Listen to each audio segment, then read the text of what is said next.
4 నెలల్లో నేను అప్పు కట్టాల్సి వచ్చింది. మిత్తి అసలు కిస్తులు కట్టాల్సి వచ్చింది. నిన్న మొన్న మాట ఇచ్చిన 15 ఆగస్టు లోపల తప్పకుండా 2 లక్షల రూపాయల రైతు రుణమాఫీ చేసే బాధ్యత నాది.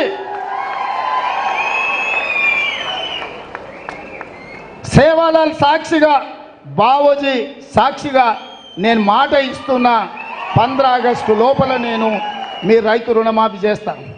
హరీష్ రావు అంటున్నాడు నిన్న, చేయకపోతే రాజీనామా చేస్తావా అని.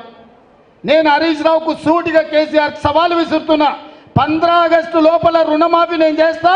నేను రుణమాఫీ చేస్తే నీ పార్టీని నువ్వు రద్దు చేసుకుంటావా? సవాళ్ళు స్వీకరించు.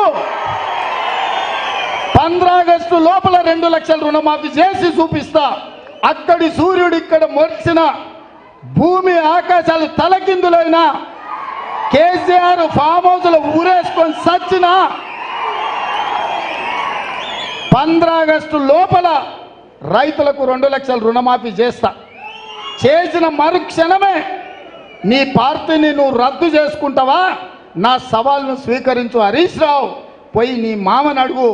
నేను మాట ఇస్తే ఎట్లుంటానో తెలుస్తుంది, నీ మామకు తెలుసు నీకంటే ఎక్కువ.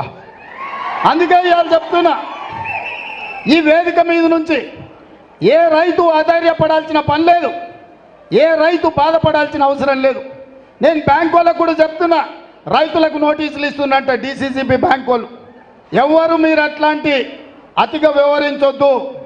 మిర్చితో సహా, అనా పైసతో సహా మీ పైసల్ని 15 ఆగస్టు లోపల తెలంగాణ ప్రభుత్వం చెల్లిస్తుంది. మీరు రైతులను ఎవరినైనా ఇబ్బంది పెట్టే కార్యక్రమం చేస్తే ఈ ప్రభుత్వం చూస్తూ ఊరుకోదని చెప్పి బ్యాంకు అధికారులకు, కోఆపరేటివ్ బ్యాంకు అధికారులకు కూడా నేను స్పష్టంగా విన్నవిస్తున్నా. మాది జిమ్మెదారీ రైతుల తరఫున రుణమాఫీకి మీ అప్పు చెల్లించేది.